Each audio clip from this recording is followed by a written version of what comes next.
আমরা যদি আল্লাহ রাসূল সাল্লাল্লাহু আলাইহি ওয়াসাল্লামের জীবনের দিকে একটু খেয়াল করি তাহলে দেখব যে নবী হওয়ার আগেও কিন্তু আল্লাহ রাসূল সাল্লাল্লাহু আলাইহি ওয়াসাল্লামের এই ক্যারেক্টারিস্টিক্সগুলো ছিল, এই ফিচারগুলো ছিল। উনি মানুষের অনেক কাজে এসেছেন, তিনি মানুষকে সাপোর্ট করতেন, বিপদে তাদের পাশে দাঁড়াতেন, তাই না?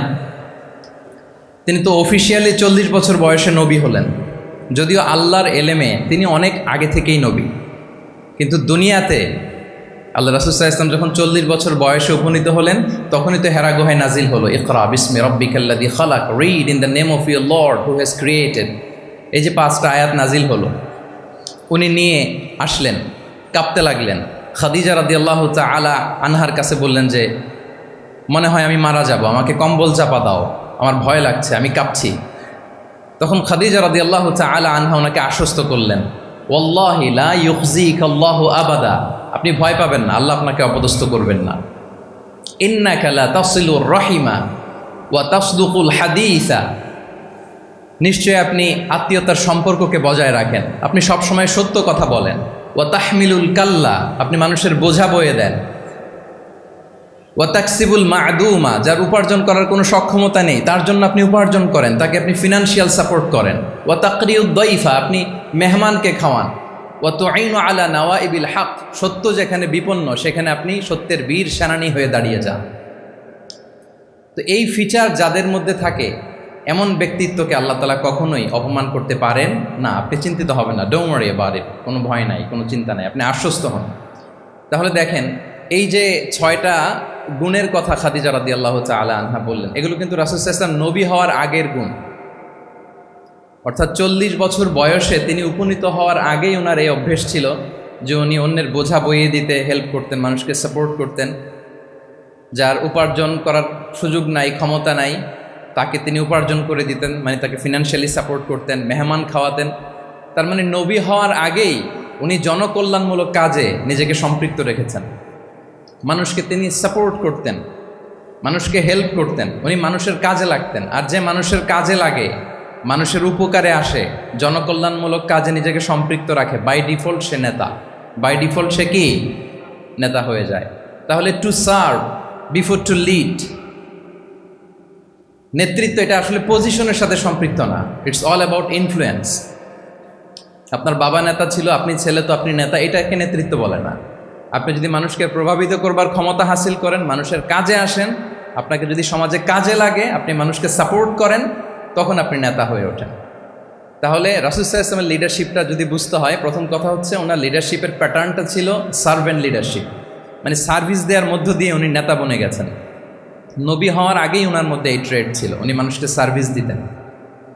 আরবিতেও একটা কথা আছে, সাইয়্যিদুল কওমি খাদিমুহুম, মানে যিনি সমাজের নেতা তিনি হবে সমাজের সবচেয়ে বড় খাদেম।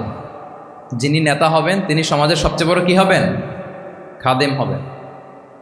তাহলে রাসূলুল্লাহ সাল্লাল্লাহু আলাইহি ওয়াসাল্লামের লিডারশিপটা ছিল সার্ভেন্ট লিডারশিপ। আমি টোটাল, যদি সময় আমাকে পারমিট করে, বসার যে সিটিং ক্যাপাসিটি তার চেয়ে শ্রোতা মাশাআল্লাহ অনেক বেশি, সাফোকেটিংও হচ্ছে।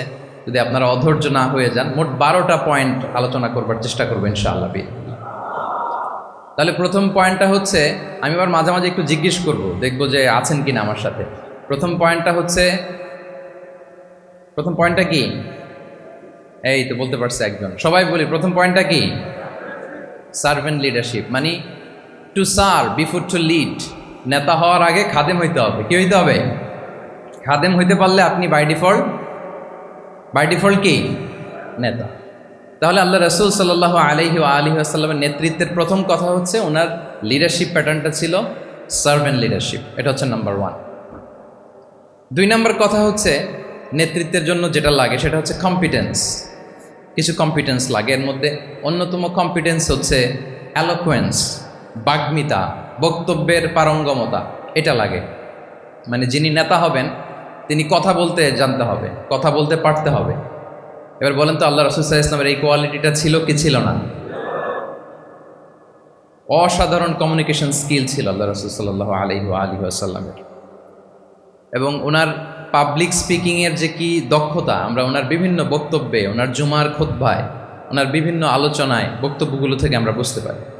তাহলে নেতা হইতে হলে তার এলোকোয়েন্স লাগে, বাগ্মিতা লাগে।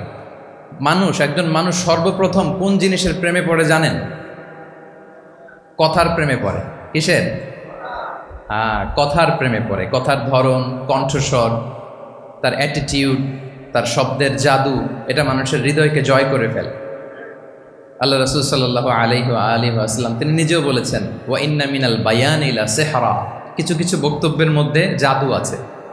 তো রাসূল সাল্লাল্লাহু আলাইহি ওয়াসাল্লামের এই এলোকোয়েন্স ছিল, এলোকোয়েন্স। তিনি বলতেন, উতিতু জাওয়ামিউল কালিম, আল্লাহ তাআলা আমাকে সর্বমর্ম বাচন ভঙ্গির অধিকারী করেছেন। মানে উনি যেটা বলতেন এটা ছিল very precise in wording but comprehensive in meaning. Precise in wording, শব্দের বিবেচনা এটা খুবই precise and clear, but comprehensive in meaning. এটার যে দোতনা, এটার যে appeal to the heart of the people, to the heart of the listener, এটা অসাধারণ, মানুষের হৃদয়কে জয় করে ফেলতো। আল্লাহু আকবার। তাহলে নেতা হইতে হইলে তার কমিউনিকেশন স্কিল লাগবে, কি বলেন? লাগবে? এখন নেতা আসছে, উনি বক্তব্য করতে পারতেছে না, তাহলে কি নেতা হইতে পারবে? পারবে না। তাহলে পাবলিক স্পিকিং, কমিউনিকেশন স্কিল, এটা ইটস এ মাস্ট, এটা নেতার লাগবে। যেমনটি রাসূলুল্লাহ সাল্লাল্লাহু আলাইহি ওয়া আলিহি ওয়াসাল্লামের ছিল। উনি সর্বমর্ম বাচন ভঙ্গির অধিকারী ছিলেন। বলতেন কম, কিন্তু এটার অ্যাপিল ছিল অনেক বেশি, এটার ব্যাখ্যা হয়ে যেত অনেক। রাসূল সাল্লাল্লাহু আলাইহি ওয়াসাল্লামের সবচাইতে বড় ভাষণটি ছিল বিদায় হজের ভাষণ, খুব সম্ভবত। ওই ভাষণের টেক্সটগুলোকে যদি একসাথে করা হয়, আমার মনে হয় 10 মিনিটের বেশি লাগবে না ওই টেক্সটগুলো পড়তে। তার মানে সবচাইতে বড় যে ভাষণ ওনার, ওটা কত ছিল? 10 থেকে 12 মিনিটের ভাষণ ছিল।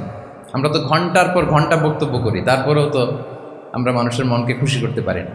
উনি সেই যে 1400 বছর আগে 10 মিনিটের একটা ছোট্ট ভাষণ দিলেন, গোটা বিশ্ব আজও হাবুডুবু খায় ওই ভাষণের ভেতর, ঠিক কিনা বলেন? তাহলে উতিতু জাওয়ামিউল কালিম, আমি সর্বমর্ম বাচনভঙ্গির অধিকারী। সুবহানাল্লাহ। Very precise and clear. কতটা প্রেসাইজ অ্যান্ড ক্লিয়ার ছিল রাসূল সাল্লাল্লাহু আলাইহি ওয়াসাল্লামের বক্তব্য? আম্মা জান আয়েশা রাদিয়াল্লাহু তাআলা আনহা বলেন, লাউ আদ্দাহুল আদ্দু লা আহসাহু, তিনি যখন বক্তব্য করতেন, কেউ যদি চাইতো যে দেখি কয়টা শব্দ বললেন বক্তব্যে, কয়টা বাক্য বললেন, চাইলে মুহূর্তে গুনে ফেলা যেত সেটা। এত প্রেসাইজ অ্যান্ড ক্লিয়ার বক্তব্য ছিল যে তিনি কয়টা বাক্য ব্যবহার করেছেন, কয়টা শব্দ ইউজ করেছেন এই বক্তব্যে, চাইলে যে কেউ গুনে ফেলতে পারত। এবং তিনি খুবই শুদ্ধ আরবিতে কথা বলতেন, আফসাহুল লিসান ছিলেন। বিশুদ্ধ ভাষায় কথা বলতে পারা এটা অনেক জরুরি। রাসূল সাল্লাল্লাহু আলাইহি ওয়াসাল্লাম অত্যন্ত বিশুদ্ধ আরবিতে কথা বলতেন, এবং বিশুদ্ধ আরবি জানাটা বা বিশুদ্ধ ভাষাটা এত জরুরি যে আল্লাহ তাআলা তার প্রিয় হাবিবকে এই বিশুদ্ধ ভাষা শেখানোর জন্য মায়ের বুকের দুধ খাওয়া থেকে বঞ্চিত রেখেছিলেন। আই রিপিট, আমি আবারও বলছি, বিশুদ্ধ ভাষাটা এত জরুরি যে আল্লাহ তাআলা তার প্রিয় হাবিবকে মায়ের বুকের দুধ থেকে বঞ্চিত রেখেছেন শুধু বিশুদ্ধ ভাষার জন্য। তিনি কিন্তু মায়ের বুকের দুধ খেতে পারেন না। হালিমাতু সাদিয়ার সাথে সেই বনু সাদ গোত্রে চলে গিয়েছেন, সেখানে ছিলেন। হালিমাতু সাদিয়া ওনাকে দুধ খাইয়েছেন। এরপরে যখন মরুভূমির চমৎকার পরিবেশে একেবারে বিশুদ্ধ আরবি তিনি শিখেছেন, আবার শিশু মুহাম্মদ সাল্লাল্লাহু আলাইহি ওয়াসাল্লামকে তিনি তার মায়ের কাছে ফিরিয়ে দিয়েছেন। তাহলে চিন্তা করে দেখেন যে বিশুদ্ধ ভাষার জন্য মায়ের বুকের দুধকে স্যাক্রিফাইস করা হয়েছে। আল্লাহু আকবার। তাহলে আম্মা জান আয়েশা রাদিয়াল্লাহু তাআলা আনহা বলতেন, লাউ আদ্দাহুল আদ্দু লা আহসাহু, চাইলে যে কেউ গুনতে পারতো যে তিনি প্রিয় নবীজি কয়টা বাক্য বললেন, কয়টা শব্দ। এত প্রিসাইজ এন্ড ক্লিয়ার ছিল। অন্য বর্ণনায় এসেছে, কানা ইয়াতাকাল্লামু বিকালামিন বাইনাহু ফাসলুন, তিনি এমনভাবে কথা বলতেন, কথার মাঝখানে মাঝখানে পজ দিতেন। কে দিতেন? পজ দিতেন, মানে একটু থামতেন যাতে করে শ্রোতারা বুঝতে পারে। ইয়াতাকাল্লামু বিকালামিন বাইনাহু ফাসলুন, বলতে বলতে মাঝে মাঝে একটা পজ দিতেন যাতে সবাই বুঝতে পারে। ইয়াহফাযুহু মান জালাসা ইলাই, আশেপাশে যারা বসতো তারা সহজে এটা মুখস্থ করে ফেলতে পারত। পজ দিয়ে দিয়ে, থেমে থেমে, এত চমৎকার করে ওনার প্রেজেন্টেশন ছিল, বক্তব্য মালাগুলো ছিল, ফলে যারা শুনতেছে ইজিলি মুখস্থ করে ফেলতে পারত। এবং গুরুত্বপূর্ণ কথা তিনি এমফেসাইজ করতেন, 3 বার বলতেন। একবার তিনি বলতেছেন, আত্তাকওয়া হা হুনা হা হুনা হা হুনা ওয়া ইউশিরু ইলা সাদরিহি 3 মাররাত। তাকওয়াকে তিনি এখানে রেফার করেছেন। আমরা তো মনে করি তাকওয়া সব ঢুকে গেছে এখানে, তাকওয়া ঢুকে গেছে টুপিতে, তাকওয়া ঢুকে গেছে জামাতে। এগুলো তাকওয়ার একটা নমুনা, কিন্তু আল্লাহ রাসূল সাল্লাল্লাহু আলাইহি ওয়াসাল্লাম বলেছেন তাকওয়া এখানে এখানে এখানে, এভাবে 3বার তিনি ইঙ্গিত করেছেন। গুরুত্বপূর্ণ কথাকে তিনি এভাবে এমফেসাইজ করতেন।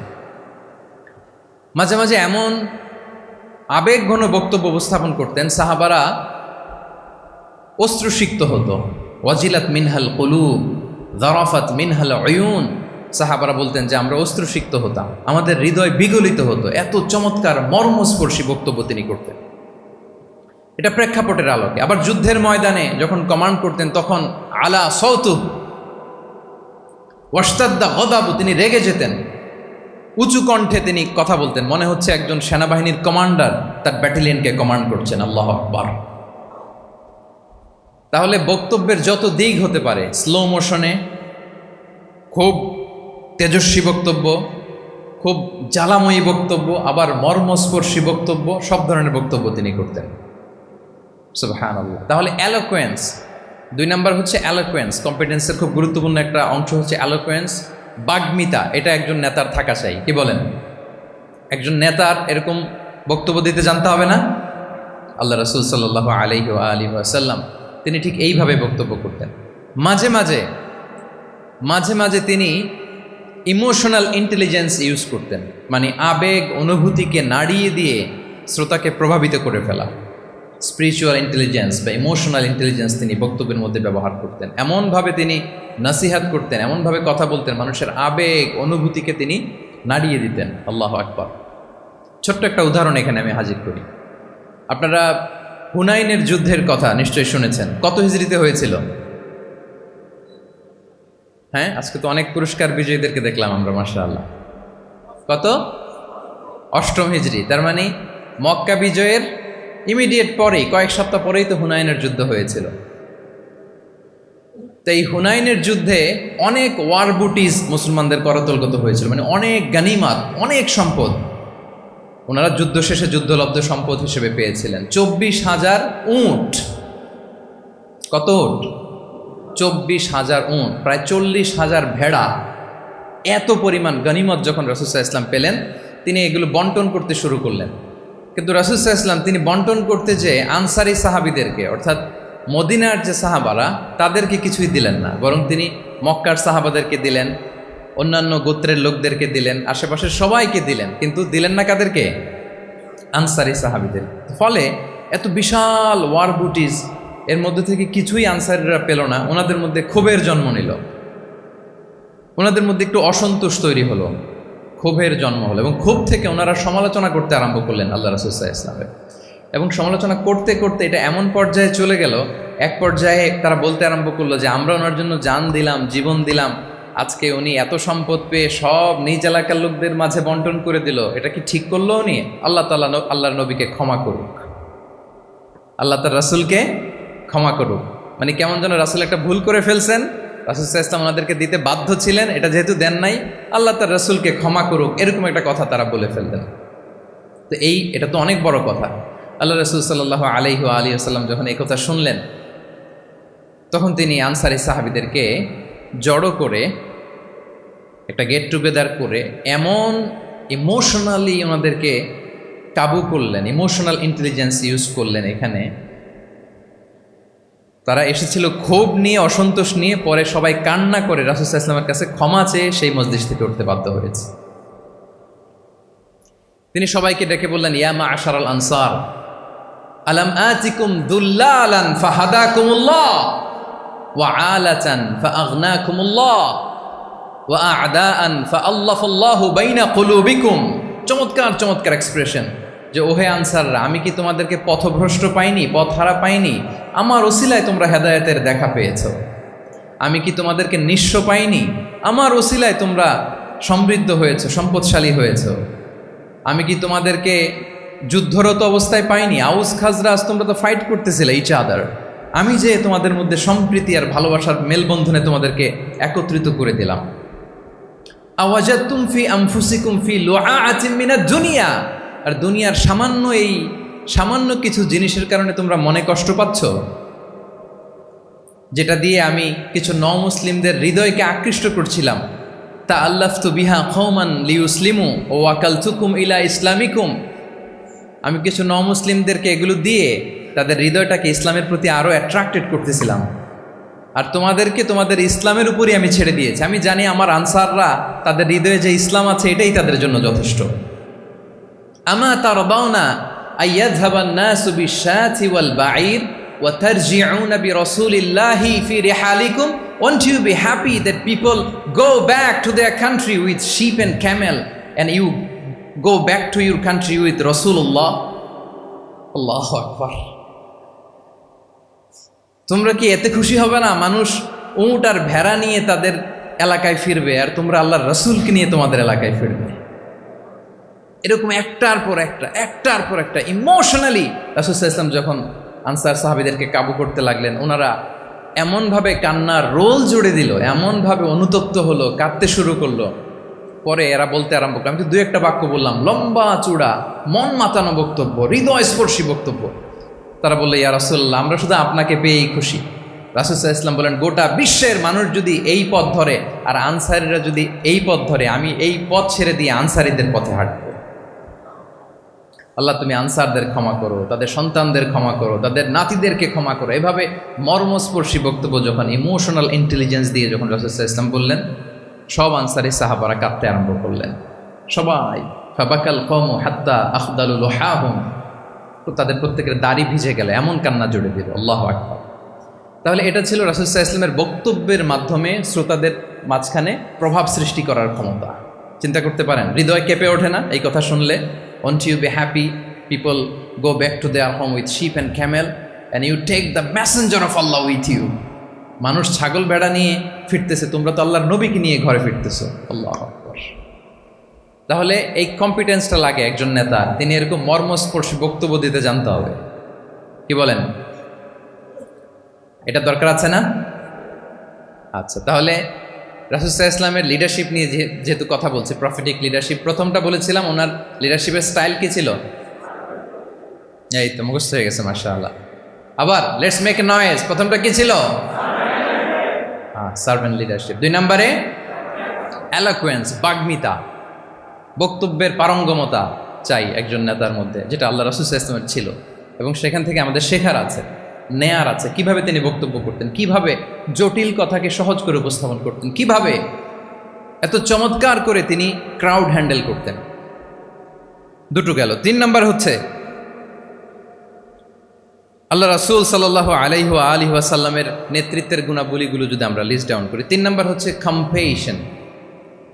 কম্পেশন, a leader should be compassionate.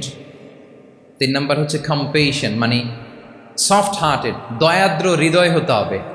আপনি মানুষের দুঃখ যদি আপনাকে কাঁদায় তবেই আপনি নেতা। কি বলেন? মানুষের দুঃখ দেখে, কষ্ট দেখে যদি আপনার মধ্যে কান্না আসে বুক ফেটে, তবেই আপনি নেতা। তাহলে দয়াদ্র হতে হয় নেতাকে, তাকে দয়ালু হতে হয়, কম্পেশনেট হতে হয়, দয়াদ্র হৃদয়ের হতে হয়। আমরা আল্লাহ রাসূল সাল্লাল্লাহু আলাইহি ওয়াসাল্লামের দিকে যদি তাকাই, ওনার তো একটা উপাধিই হচ্ছে রাহমাতাল লিল আলামিন। আল্লাহ রাসূল সাল্লাল্লাহু আলাইহি ওয়াসাল্লামের উপাধি কি? ওমা আরসালনাকা ইল্লা রাহমাতাল লিল আলামিন। We have not sent you but as mercy for all the worlds. নবী হে, আপনাকে সবার জন্য আমি মার্সি করে পাঠিয়েছি, রাহমা করে পাঠিয়েছি। আপনি সবার জন্য রহমত, মানুষের জন্য, ম্যানকাইন্ড, জিনকাইন্ড, অ্যানিমালস, সবার জন্য আপনি রাহমা, মার্সি। তাহলে একজন মানুষ যখন নেতা হয়ে উঠতে চাইবে, নেতৃত্বের অন্যতম একটা লিডারশিপ ট্রেইট হচ্ছে কম্পেশন। অন্যের ব্যথায়, অন্যের দুঃখে তার কান্না আসতে হবে, সফট হার্টেড হইতে হবে তাকে, মাঝে মাঝে দয়াদ্র হৃদয়ের হতে হবে, তবেই সে নেতা। রাসূল সাল্লাল্লাহু আলাইহি ওয়াসাল্লাম কতটা দয়াদ্র ছিল আল্লাহ তাআলা অন্য আয়াতে বলছেন, ফাবিমা রাহমাতিম মিনাল্লাহি লিনতা লাহুম ওয়ালাউ কুনতা ফাযযান গালিযাল কলবি লানফাদ্দু মিন হাওলিক। নবী হে, আল্লাহর অশেষ অনুগ্রহে আপনি খুব কোমলভাষী হয়েছেন, কোমল হৃদয়ের হয়েছেন। লিনতা লাহুম, সবার জন্য আপনি সফট হার্টেড হয়েছেন আল্লাহর অনুগ্রহে। যদি আপনি সফট হার্টেড না হয়ে আপনি যদি কঠোর হৃদয়ের অধিকারী হতেন, তাহলে এখন লোকেরা যেমনি আপনাকে ঘিরে রাখে, আপনার চারিপাশে সবাই ঘিরে রাখতো না। আল্লাহু আকবার। সাহাবারা সব সময় রাসূল সাল্লাল্লাহু আলাইহি ওয়াসাল্লামের সঙ্গ পেতে চাইতো, অ্যাকম্পানি চাইতো, ঘিরে রাখতো। এমনকি অনেক সাহাবীর ঘরে ভালো না লাগলে রাসূল সাল্লাল্লাহু আলাইহি ওয়াসাল্লামের কাছে চলে আসতো। এমনকি অনেক সাহাবী বলতেন যে আমার পেটে ক্ষুধা লাগলেই আমি রাসূলের কাছে যেতাম, কারণ রাসূলের চেহারা দেখলে আমার পেটের ক্ষুধা উধাও হয়ে যেত। ফাবিমা রাহমাতিম মিনাল্লাহি লিনতা লাহুম, নবী হে আল্লাহর অনুগ্রহে আপনি কোমল ভাষী হয়েছেন। তাহলে কোমল হৃদয়ের হওয়া, সফট হার্টেড হওয়া, দয়াদ্র চিত্তের হওয়া, এটা অন্যতম একটা লিডারশিপ ট্রেট। এত দয়াদ্র ছিলেন, আল্লাহ তাআলা বলছেন ফালা আল্লাকা বাখিউন নাফসাকা আলা আসারিহিম ইল্লাম ইউমিনু বিহাযাল হাদীসি আসাফা। রাসূল সাল্লাল্লাহু আলাইহি ওয়াসাল্লাম বারবার মক্কার কুরাইশদের কাছে যেত, বারবার কাফিরদের কাছে যেত, যেন তারা ঈমান আনে, যেন তারা খারাপ রাস্তা ছেড়ে দিয়ে ভালো রাস্তায় আসে। বারবার চিন্তা করতো যে ইস, কেন তারা লা ইলাহা পড়ে না, কেন তারা সত্যের পথে ফিরে আসে না। হায় রে, একটুর জন্য তো তারা সামান্য আমার কথাটা শুনলেই তো বেঁচে যেত, ইস একটু আমার কথা মানলেই তো জাহান্নাম থেকে বেঁচে যেত। এরকম অস্থির হয়ে তাদের পেছনে ছুটতেন। আল্লাহ তাআলা বলেছেন নবী হে, আপনি ওদের পেছনে ছুটতে ছুটতে আপনি তো নিজেকেই শেষ করে দিবেন। বাখিউন নাফসাক, আপনি তো নিজের দিকে খেয়াল করছেন না, নিজের শরীরের দিকে খেয়াল করছেন না, নিজের স্বাস্থ্যের দিকে, সময়ের দিকে, আপনি পাগল পাড়া হয়ে তাদেরকে বাঁচানোর জন্য ছুটছেন। তাহলে কতটা দয়াদ্র কোমল হৃদয়ের অধিকারী হলে যে কাফেররা রাসূল সাল্লাল্লাহু আলাইহি ওয়াসাল্লামকে ফিজিক্যালি মেন্টালি এমন কোনো টর্চার নেই করে নাই, তাদের পিছনে পিছনে ছুটতেন তিনি। হায় রে, একটু যদি ইমানের রাস্তায় আনা যায়, কোনোভাবে যদি তাদেরকে বুঝিয়ে কনভিন্স করা যায়, তাহলে কম্প্যাশনেট, দয়ালু হওয়া, এটা নেতৃত্বের অন্যতম একটা গুণ। আপনার হৃদয়ে দয়া থাকতে হবে, মায়া থাকতে হবে সবার জন্য, কারণ নেতা তিনি তো সবার। লেটসে বাংলাদেশের যিনি প্রধানমন্ত্রী হবেন, আরও রেলেভেন্ট হয়ে যাচ্ছে এখন কথা, সামনে তো নির্বাচন আসতেছে, সো কেউ না কেউ তো প্রধানমন্ত্রী হবে। তো উনি যখন প্রধানমন্ত্রী হবে, ধরেন উনি কি শুধু ওনার দলের প্রধানমন্ত্রী হবেন? তাহলে উনি 18 কোটি মানুষের প্রধানমন্ত্রী হবেন, ঠিক কিনা বলেন? তাহলে সবার জন্য ওনার হৃদয়ে দয়া, ভালোবাসা, এটা থাকার দরকার আছে না নাই? তিনি সবার প্রতি কোমল হৃদয়ের হইতে হবে, দয়াদ্র হইতে হবে। প্রধানমন্ত্রী উনি শুধু নিজ দলের প্রধানমন্ত্রী নন, 18 কোটি মানুষের প্রধানমন্ত্রী। তাহলে সফট হার্টেড হইতে হবে। রাসূল সাল্লাল্লাহু আলাইহি ওয়াসাল্লামের মধ্যে এটা ছিল। সবসময় তিনি মাজলুমদের পাশে থাকতেন। আপনারা হিলফুল ফুজুলের কথা জানেন। ওনার বয়স যখন 35, ইয়ামানের এক ব্যবসায়ী আসছিল মক্কায় ব্যবসা করতে। পণ্য বিক্রির পরে আস ইবনে ওয়াইল নামে এক দুষ্ট জালেম, সে পণ্য নিয়ে বলে আমরা এই এলাকার লোক, আমরা দাম দিব না, কি করতে পারো করো। এই লোক কান্না জুড়ে দিল। তার কান্না দেখে রাসূল সাল্লাল্লাহু আলাইহি ওয়াসাল্লামের হৃদয়ে দয়া হলো। তিনি ওনার চাচা জুবাইর ইবনে আব্দুল মুত্তালিব সহ ওনার মতো যারা ইয়াং স্টার আছে সবাইকে নিয়ে একটা সংঘ করলেন। এটাই তো হালাফুল ফুদুল, মূলত নাম হচ্ছে হালাফুল মুত্তাইয়িবিন। জাহেলি যুগে ওনাদের প্রথা ছিল, কোনো একটা ভালো কাজে কেউ যখন এক হতো, রং ভর্তি বালতির ভেতরে হাত ঢুকিয়ে তারা পাথরের মধ্যে ওই হাতের ছাপ দিত, সবাই ওইখানে ছাপ দিত।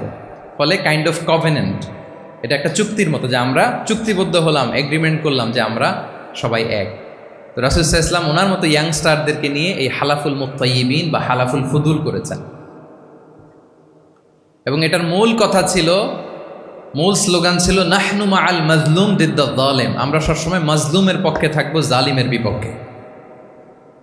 এটা ছিল হিলফুল ফুজুলের কি মূল শিক্ষা। এভাবে সব সময় তিনি মাজলুমদের সাথে ছিলেন। শ্রমিক সাহাবীদেরকে বড্ড ভালোবাসতেন, শ্রমজীবীদেরকে বড্ড ভালোবাসতেন। এমনকি বিদায় হজের মতো এরকম গুরুত্বপূর্ণ ভাষণও শ্রমজীবীদের কথা বাদ যায়নি, গরিবদের কথা বাদ যায়নি। আরিকাআকুম আতঈমুহুম মিম্মা তাআকুলুন ওয়ালবাসুহুম মিম্মা তালবাসুন। খবরদার, সেদিনও বলেছিলেন সেই বিদায় হজের ভাষণে, তোমরা তোমাদের শ্রমজীবী লোকদের কথা ভুলে যেও না, তোমাদের স্টাফদের কথা, তোমাদের দাস দাসীদের কথা। তোমরা যা খাবে সেখান থেকে তাদেরও খাওয়াবে, তোমরা যে পোশাক পরবে সেখান থেকে তাদেরও পোশাকের ব্যবস্থা করবে। আল্লাহু আকবার। তাহলে রাহমাতাল লিল আলামিন, তিনি ছিলেন কম্প্যাশনেট, দয়ালু হৃদয়ের অধিকারী। তাহলে নেতা হইতে হলে তার হৃদয়ে কি থাকা লাগবে? দয়া। তাহলে 3 নম্বর পয়েন্টটা কি? হ্যাঁ কি সবাই বলি 3 নম্বর পয়েন্টটা কি? কম্প্যাশন, অনুগ্রহ বা দয়া, এটা একজন নেতার হৃদয়ে থাকা চাই। 4 নম্বরে হচ্ছে ইন্টেগ্রিটি। ইন্টেগ্রিটি মানে সততা, নৈতিকতা থাকতে হবে। এটা অন্যতম একটা লিডারশিপ ট্রেট। এটার বড় ক্রাইসিস এখন ইন্টিগ্রিটির। রাসূল সাল্লাল্লাহু আলাইহি ওয়াসাল্লামের লিডারশিপটা ছিল এথিক্যাল লিডারশিপ, কিন্তু এইটার অনেক বড় ক্রাইসিস আমাদের সমাজে, আমাদের নেতৃত্বের মাঝে। কি বলেন?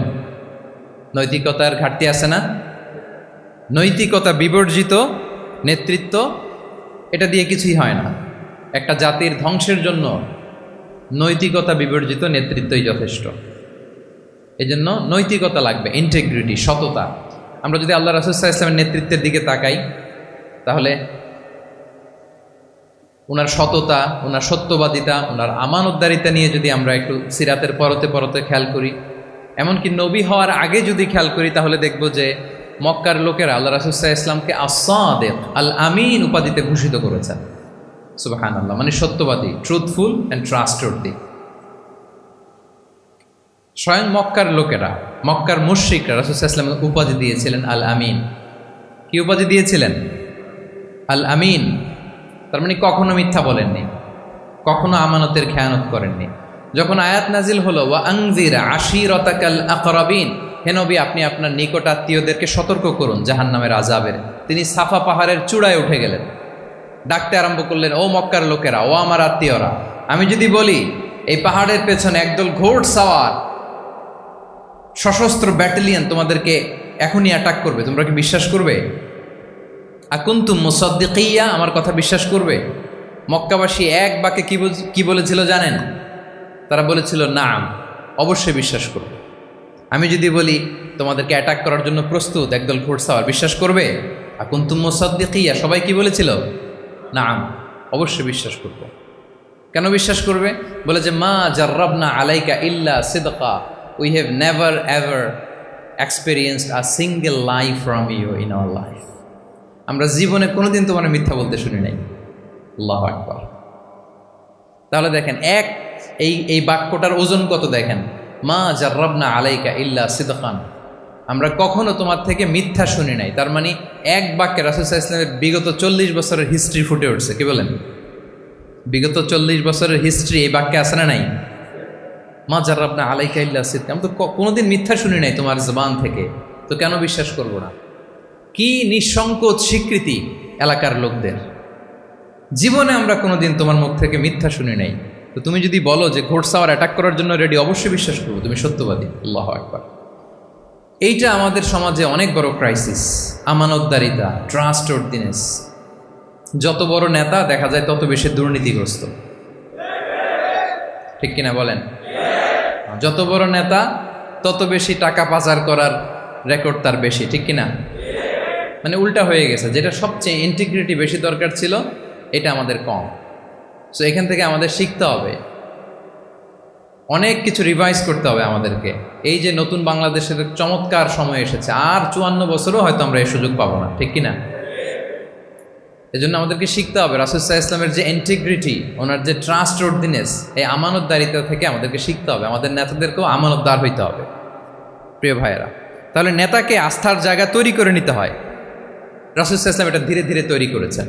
আপনারা জানেন যে উনি নবুয়তের আগে পার্টনারশিপে বিজনেস করতেন খাদিজা রাদিয়াল্লাহু তাআলা আনহার সাথে, মানে খাদিজা রাদিয়াল্লাহু তাআলা আনহার ইনভেস্টমেন্ট আর উনি শ্রম দিতেন।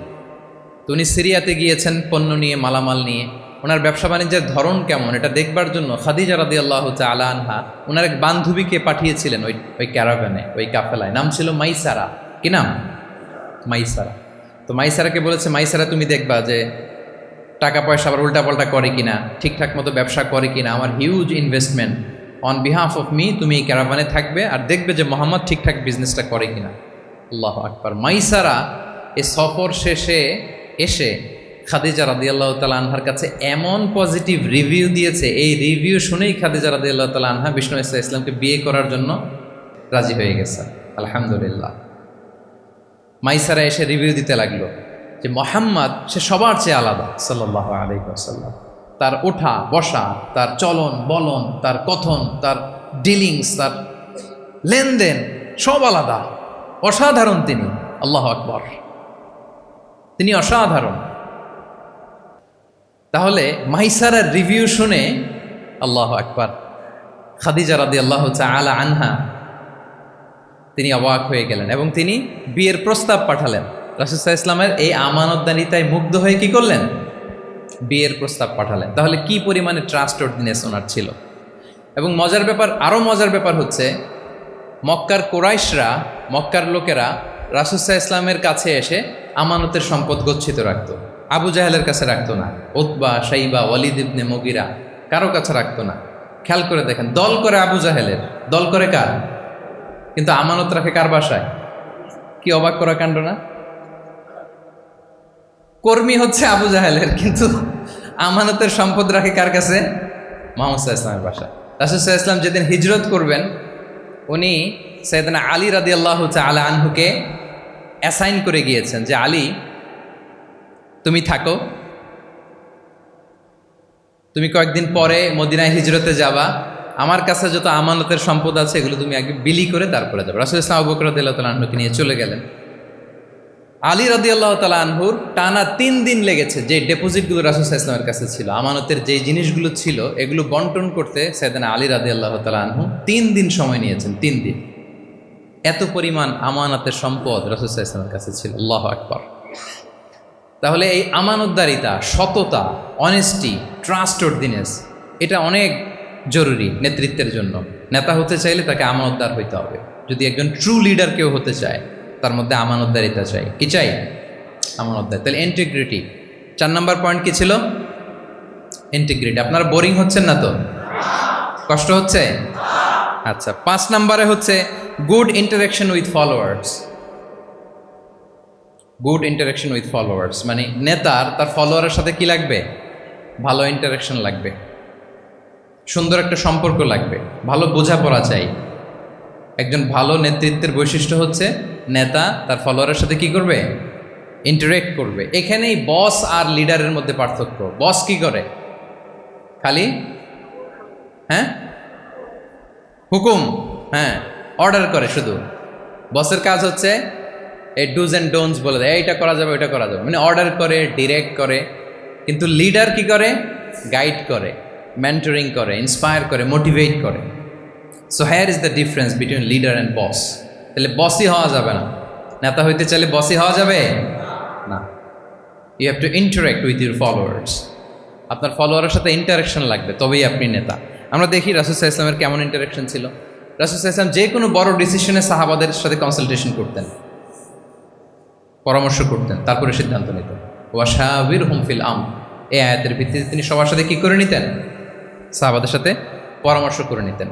আপনারা দ্বিতীয় হিজরির যে বদরের যুদ্ধের কথা জানেন, বদরের প্রান্তরটা মদিনা থেকে প্রায় 130 কিলো দক্ষিণ পশ্চিমে।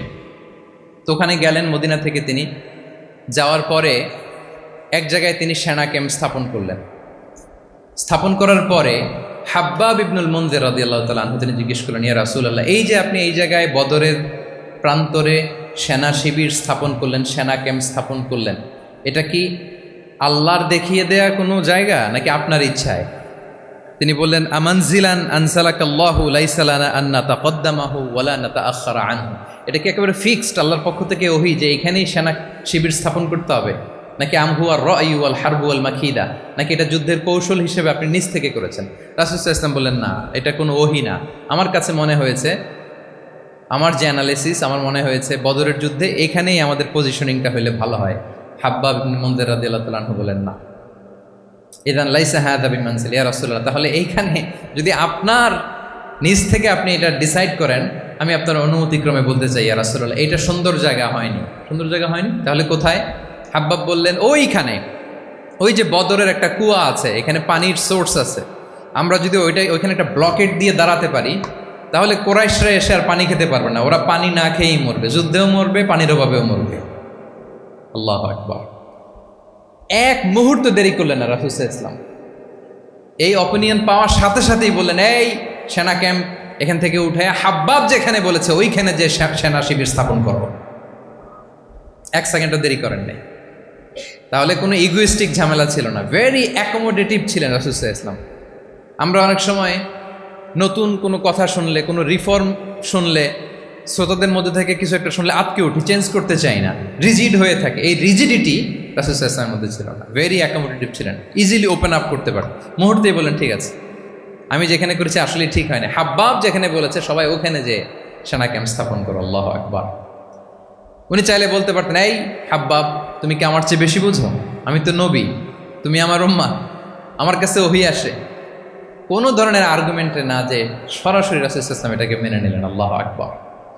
তাহলে এই যে ইন্টারাকশন দেখেন কত চমৎকার ইন্টারাকশন ছিল সাহাবীদের সাথে রাসূলুল্লাহ সাল্লাল্লাহু আলাইহি ওয়া আলিহি ওয়াসাল্লাম।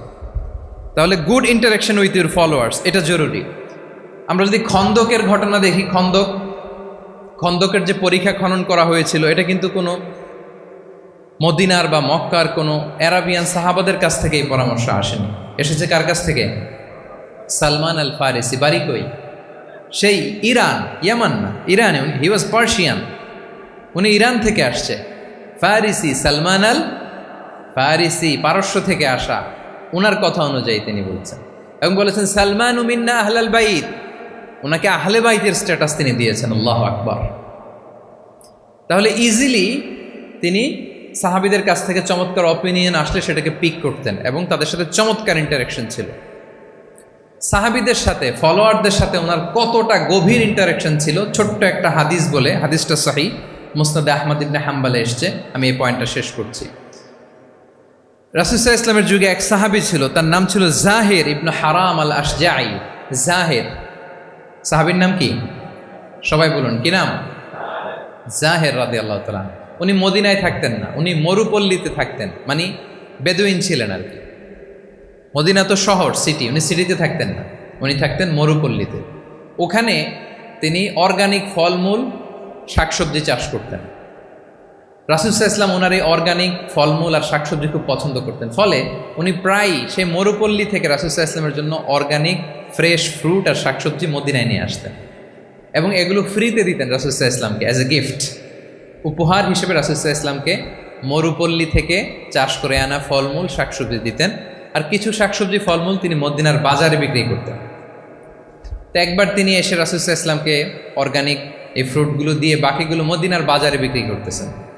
রাসূলুল্লাহ সাল্লাল্লাহু আলাইহি ওয়াসাল্লাম বাজার ভ্রমণে গেলেন, যে দেখে ওই তো জাহের, উনি আবার কানা রজুলান দামিমান, একটু কুৎসিত দেখতে, একটু খাটো কুৎসিত শ্যামবর্ণের ছিলেন। তো ওনাকে দেখেই রাসূল সাল্লাল্লাহু আলাইহি ওয়াসাল্লাম পিছন থেকে এরকম ঝাপটে ধরলেন, পিছন থেকে হাগ করলেন আর কি। তো পিছন থেকে যখন ঝাপটে ধরলেন, উনি তো দেখতে পারতেছেন না কে ধরলো। উনি বলে মান হাদা আরসিলনি, এই ছাড়ো ছাড়ো, কে কে, এই কোন লোক আমারে ধরলো, ছাড়ো ছাড়ো করে অস্থির। যখন পিছনে ফিরে দেখে আল্লাহ রাসূল সাল্লাল্লাহু আলাইহি ওয়াসাল্লাম, এখন আর ছাড়াছাড়ি করে না, এখন ওনার পিঠটা রাসূল সাল্লাল্লাহু আলাইহি ওয়াসাল্লামের বুক মোবারকের দিকে আরো লাগাই দিচ্ছে এইভাবে। সুবহানাল্লাহ। এতক্ষণ বলে এই কে, ছাড়ো ছাড়ো। যখন দেখে রাসূল সাল্লাল্লাহু আলাইহি ওয়াসাল্লাম এখন আর তাড়াহুড়ো করতেছে না, এখন ওনার পিঠটা রাসূল সাল্লাল্লাহু আলাইহি ওয়াসাল্লামের বুক মোবারকের সাথে আরো ঠেলে দিচ্ছে। রাসূল সাল্লাল্লাহু আলাইহি ওয়াসাল্লাম এবার মজার ছলে বললেন মাইয়াশতারি হাযাল আব, ফান করে বলতেছেন, এই একটা দাস আছে আমার কাছে, এই লোকটারে কে কিনবে, আমি বেচবো, কে কিনবে? জাহের রাদিয়াল্লাহু তাআলা আনহু বলেন, ইয়া রাসূলুল্লাহ ইদান ওয়াল্লাহি তাজিদুনি কাসিদান, আমি কালো মানুষ, আমি সস্তা মানুষ, আমারে বেচলে বেশি দাম পাবেন না, আমি তো সস্তা মানুষ ইয়া রাসূলুল্লাহ। রাসূল সাল্লাল্লাহু আলাইহি ওয়াসাল্লাম বললেন আনতা লাস্তা ইনদাল্লাহি কাসিদ ইয়া জাহির, হে জাহির তুমি আল্লাহর কাছে সস্তা নও, আনতা ইনদাল্লাহি গালি, তুমি আল্লাহর কাছে বড্ড দামি। আল্লাহু আকবার। হে জাহের, তুমি, তোমার স্কিন ব্রাইট কালার না, তুমি কুৎসিত, তুমি দুনিয়াতে সস্তা হতে পারো কিন্তু আমার আল্লাহর দরবারে তুমি কবু সস্তা নও। আনতা ইনদাল্লাহি গালি, আল্লাহর কাছে তুমি বড্ড দামি। দেখেন ইন্টারাকশন কোন মাত্রায় গেলে পিছন থেকে যে এরকম হাক করা যায়, ঝাপটে ধরা যায় এক সাহাবীকে।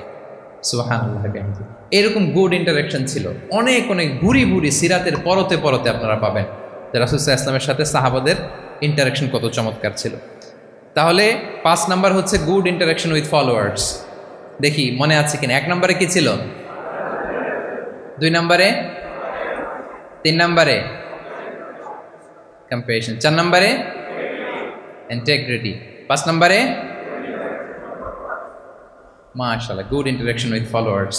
6 নম্বরে হচ্ছে কারেজ, সাহসিকতা। নেতা হইতে হইলে সাহস লাগবে না? নেতারে বাঁচানোর জন্য কর্মীরা দৌড়াইতেছে সামনে, নেতা যদি ছোটে পেছনে, তাহলে হবে? হ্যাঁ, রিক্সার টায়ার পাংচার হলে যদি নেতা 3 লাফ দেয়, এটা কি নেতা? তাহলে কি? তাহলে তো তাকে নেতা বলা যায় না। কি বলেন? নেতার তো হি শুড বি কারেজাস, তার সাহসী হইতে হবে, দুর্দান্ত সাহস থাকতে হবে তার। রাসূল সাল্লাল্লাহু আলাইহি ওয়াসাল্লামের এরকম দুর্দান্ত সাহস ছিল, অত্যন্ত সাহসিকতার অধিকারী তিনি ছিলেন। এবং এই লিডারশিপ ট্রেটটা খুবই জরুরি, এটাকে বলে মাদার স্কিল। খারেজি যে মাদার স্কিল, এটাই সব। এই হিম্মত লাগবে। আর রাজুলু যু হিম্মা ইউহিল উম্মা, যার হিম্মত আছে সেই জাতিকে জাগাতে পারে, ঠিক কিনা? এই যে আমাদের কাছে তো উদাহরণ একেবারে হাতের কাছেই, এই যে 5 আগস্টে, এই যে জুলাই আপরাইজিং, যদি কারেজ না থাকতো আমাদের তরুণদের, আমাদের জেনজিদের, তাহলে এই পরিবর্তন কি আমরা দেখতে পেতাম না। আমি গল্প শুনছিলাম যে এই চট্টগ্রাম বিশ্ববিদ্যালয় থেকে 2 জন শহীদ হয়েছে। আল্লাহ তাদের কবরগুলোকে তুমি জান্নাতে টুকরা বানিয়ে দাও। এই যে আমাদের তরুণরা তাজা রক্ত দিয়ে একটা চেঞ্জ এনেছে, পরিবর্তন, এটা তো কারেজ, তাদের সাহসিকতার বহিঃপ্রকাশ, ঠিক কিনা? এটা লাগবে। কেউ যদি লিড দিতে চায়, লিডার হতে চায়, তার এটা লাগবে, মাস্ট। রাসূল সাল্লাল্লাহু আলাইহি ওয়াসাল্লাম অত্যন্ত সাহসী ছিলেন। 2-1টা উদাহরণ আমরা সিরাত থেকে দেখি। একবার মদিনাতে রাত্রিবেলা বিকট একটা আওয়াজ হলো, বিকট আওয়াজ, এত আওয়াজ সবাই ঘুম থেকে জেগে গেল। ঘুম থেকে জেগে সবাই হতভম্ব, কিরে এত আওয়াজ তো মদিনাতে কখনো শুনি না, ঘটনা কি? কেউ ঘোড়া নিয়ে, কেউ উট নিয়ে, কেউ খচ্চর নিয়ে, কেউ এমনি খালি পায়ে ছুটতে আরম্ভ করলো আওয়াজের দিকে, দেখি যাই কোথায় কি হলো। সবাই ছুটতে ছুটতে মাঝপথে যেয়ে দেখে রাসূল সাল্লাল্লাহু আলাইহি ওয়াসাল্লাম আওয়াজ কোথায় হয়েছে, কোত্থেকে হয়েছে দেখে ফিরে আসতেছে আর বলতেছে, লান তুরাউ, ডোন্ট ওয়ারি, আরে ভয় নাই, দেখে আসছি আমি, আল্লাহু আকবার, ভয় নাই, আমি দেখে আসছি, এভরিথিং ইজ ফাইন দেয়ার, সব ঠিক আছে, যাও ফিরো মদিনায় ফিরো। সবাই ভয় পেয়ে ঘোড়া টোরা ও ঠাকিয়ে ছুটতে আরম্ভ করছে। অনেক দূর যাওয়ার পরে দেখে রাসূল সাল্লাল্লাহু আলাইহি ওয়াসাল্লাম আবু তালহা রাদিয়াল্লাহু তাআলা আনহুর একটা খুবই ক্ষিপ্ত ঘোড়া নিয়ে উনি দেখে ভিজিট করে ফিরে আসতেছেন। সুবহানাল্লাহ। তাহলে বিপদ ঘটলে নেতা থাকতে হবে কই, সামনে না পেছনে? আমাদের নেতারা থাকে কই? নাকি পেছনেও খুঁজে পাওয়া যায় না? It's a big crisis. নেতা থাকবে কোথায়? Front liner. Leader should be front liner. উনি তো লিড দিবে, নেতৃত্ব দিবে। এখন ওনারা যদি খুঁজে পাওয়া না যায় তাহলে থাকবে কিছু না। এই যে শিখতে হবে আমাদের, যেমনটা রাসূল সাল্লাল্লাহু আলাইহি ওয়াসাল্লাম করলেন। বিকট আওয়াজ, উনি আগে চলে গেছে, কাউকে না বলে দেখে চলে আসতেছে। আল্লাহু আকবার। হুনাইনের যুদ্ধে এক পর্যায়ে মুসলমানরা পর্যদুস্ত হয়ে যাচ্ছিল, আপনারা অনেকে জানেন। To make the long story short, পুরো ঘটনাটা আমি আনবো না। সাহাবারা দিক বিদিক ছুটতে আরম্ভ করলো। পাহাড়ের উপর থেকে এমন প্রবল বেগে তীর ছোড়া হচ্ছিল, সাহাবারা টিকতে পারছিলেন না, কেউ এদিকে কেউ ওদিকে। রাসূল সাল্লাল্লাহু আলাইহি ওয়াসাল্লাম এই তীর তলোয়ারকে উপেক্ষা করে সামনে যেয়ে দাঁড়ালেন ঢালের মতো, আর বললেন, আনা নবিয়্যু লা কাযিব, আনা ইবনু আব্দুল মুত্তালিব। এই সাহাবারা, আনা নবিয়্যু লা কাযিব, আমি সত্য নবী, আমার দিকে ফেরো, I'm the grandson of Abdul Muttalib, আমি দাঁড়িয়ে আছি, ফেরো। রাসূল সাল্লাল্লাহু আলাইহি ওয়াসাল্লামের যখন এই সাহসী স্টেটমেন্ট তারা পেলেন, আবার আল্লাহু আকবার ধ্বনি নিয়ে সাহাবারা সামনের দিকে এগিয়ে গেছেন। এই যে আগালেন, আর পিছু ফিরলেন না, হুনাইন জয় করেই ছাড়লেন। আল্লাহু আকবার। তাহলে ইতিহাসের পরতে পরতে, সিরাতের পরতে পরতে আমরা দেখবো যে রাসূল সাল্লাল্লাহু আলাইহি ওয়াসাল্লাম হি ওয়াজ এ হাইলি কারেজাস, অনেক সাহসী একজন ব্যক্তিত্ব ছিলেন, অত্যন্ত সাহসী পুরুষ ছিলেন। তাহলে নেতা হইতে হইলে তার কি লাগবে? সাহসিকতা লাগবে, তার তো লিড দিতে হবে ফ্রন্ট লাইন থেকে। এবং কাপুরুষতা, ভীরুতা, এটা থেকে রাসূল সাল্লাল্লাহু আলাইহি ওয়াসাল্লাম পানা চেয়েছেন। আল্লাহুম্মা ইন্নী আউযু বিকা মিনাল হাম্মি ওয়াল হাসান ওয়া আউযু বিকা মিনাল আজজি ওয়াল কাসাল ওয়া আউযু বিকা মিনাল জুবনি ওয়াল বুখল। জুবন মানে কি? ভীরুতা, কাপুরুষতা। হে আল্লাহ, আমি ভীরুতা থেকে, কাপুরুষতা থেকে পানাহা চাই। আমরা যেন কাপুরুষ না হই, আমরা যেন ভীরু না হই, আমরা যেন সত্যের বীর সেনানী হয়ে আবু সাঈদের মতো এরকম 2 হাত প্রসারিত করে দাঁড়াতে পারি, ঠিক কিনা? এই যে কারেজাস আবু সাঈদ, হ্যাঁ, is the icon of courage of Bangladesh. কি বলেন? এই যে বুক টান টান করে যে হাত 2টা প্রসারিত করে দাঁড়ালো, আল্লাহু আকবার। গোটা বিশ্ব এখন তাকে আইকনিক ফিগার হিসেবে মেনে নিছে। কি বলেন? গোটা বিশ্ব তাকে চিনছে, তার জন্য দোয়া করছে। তাহলে courage it's an essential leadership trade, এটা লাগবে প্রিয় ভাইয়েরা। আল্লাহ তাআলা এই কারেজ, এই সৎ সাহস দিয়ে আমাদেরকে ধন্য করুন। কটা গেল? 6টা। 7 নম্বরে হচ্ছে কনফ্লিক্ট রিজলভিং এবিলিটি, বিরোধ নিষ্পত্তি করার মতো যোগ্যতা থাকতে হবে নেতার। অর্থাৎ নেতা হইতে হবে এমন যে বিরোধকে নিষ্পত্তি করে দিতে পারে, মিটমাট করে দিতে পারে, ঝগড়া লাগলে মিটাই দিতে পারে। এটা গুরুত্বপূর্ণ কোয়ালিটি না নেতার জন্য? কি বলেন? রাসূল সাল্লাল্লাহু আলাইহি ওয়াসাল্লামের কিন্তু এটা ছিল, বিরোধ নিষ্পত্তি করা। রাসূল সাল্লাল্লাহু আলাইহি ওয়াসাল্লাম মক্কা থেকে মদিনায় যে 1 ঘন্টায় বছরের পর বছর চলে আসা যুদ্ধ, they used to fight each other, Aus and Khazraj, 1 ঘন্টায় যুদ্ধ থামাই দিয়েছেন। আল্লাহু আকবার। He was a very good mediator and arbitrator. রাসূল সাল্লাল্লাহু আলাইহি ওয়াসাল্লাম অত্যন্ত ভালো মধ্যস্থতাকারী ছিলেন, ভালো মধ্যস্থতাকারী তিনি ছিলেন। তিনি থামিয়ে দিতে পারতেন, বিরোধকে থামাতে পারতেন। আপনারা জানেন যে মক্কা একবার সম্ভবত অগ্নিকাণ্ডের কারণে কাবা ঘর জ্বলে গিয়েছিল, ধ্বংস হয়েছিল, কিছু অংশ নষ্ট হয়ে গিয়েছিল। কাবাকে রিনোভেট করা হয়েছিল, ফলে কাবার একটা কর্নারে যে ব্ল্যাক স্টোন কর্নার, রুকনুল হাজারিল আসওয়াদ, হাজরে আসওয়াদ পাথরকে সরিয়ে রাখা হয়েছিল। এখন কাবা যখন পুনর্নির্মাণ শেষ, ওই হাজরে আসওয়াদ পাথরকে আবার তার জায়গায় রাখা হবে। কিন্তু কে রাখবে? সবাই রাখতে চায়, সব দলের নেতারা বলে আমরা রাখবো।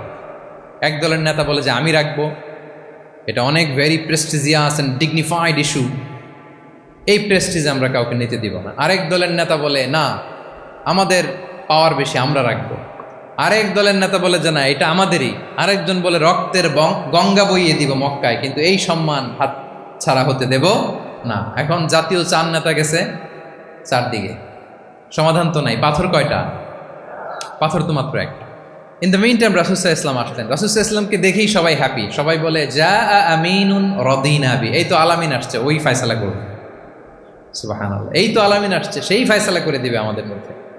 আল্লাহ রাসূল সাল্লাল্লাহু আলাইহি ওয়াসাল্লাম বললেন কি হয়েছে? এই ঘটনা।